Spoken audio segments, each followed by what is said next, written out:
umutu.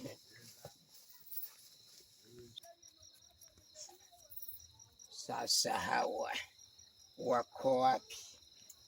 Mbona hawajafika tu?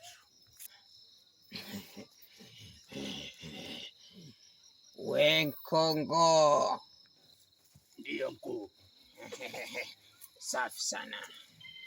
Naona umefika kwa wakati mzuri sana.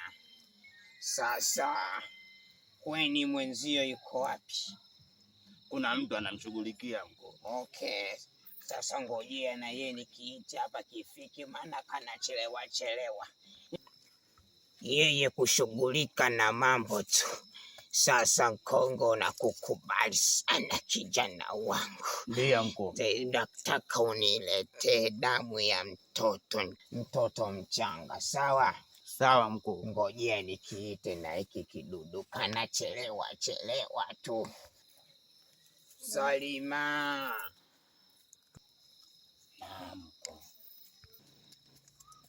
Tuimbe kidogo, tuchangamshe kidogo.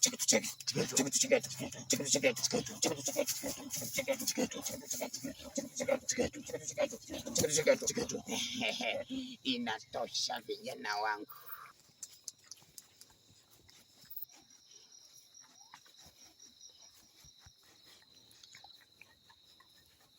Salima, ninakupa maagizo.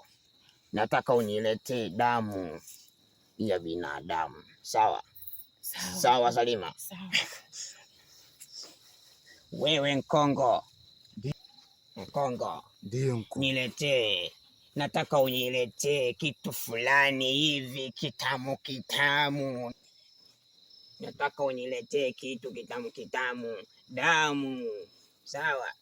Sawa. Unajua damu ya nani? Kuna kenge mmoja yule njana amenisumbua sana. Nisikilize wewe, unaluka tu. Nisikilize. Sawa Nkongo? Damu ya yule kenge amenisumbua sana. Amenikimbia tu. Sasa wewe Nkongo, na kuamini meneja. Sawa Nkongo? Sawa? Sawa. Mimi nataka vitu kama hivyo, na wewe usiniangushe. Alululu. Leo ni siku yetu. Sasa nisikilizeni, sawa? Kila mtu nimempa maagizo yake. Wewe Nkongo, ndio tekeleza kama nilivyokuelekeza, sawa? Sawa. Salima, ninakukubali sana mama jembe wewe. Sawa. Hauna kukwepesha. Lete damu, nataka ninywe. Nkongo, yule kenge yule amenisumbua sana. Ninamu naye nimfanye shwani, nitie kwenye kikaango, nigalaguse. Tunaondoka, sawa? Katekeleze. Naam. Ndio. Yule kijana aliyosema amekuona mchana ameniboa sana. Amekuboa? Namtaka. Ndio lete nyama. Kata kile kidudu chake cha kukojolea, sawa? Sawa. Tunaondoka. Mnaondoka, sawa? Tuondoke, bonyea wewe. Hapo umesikia? Romo mbili.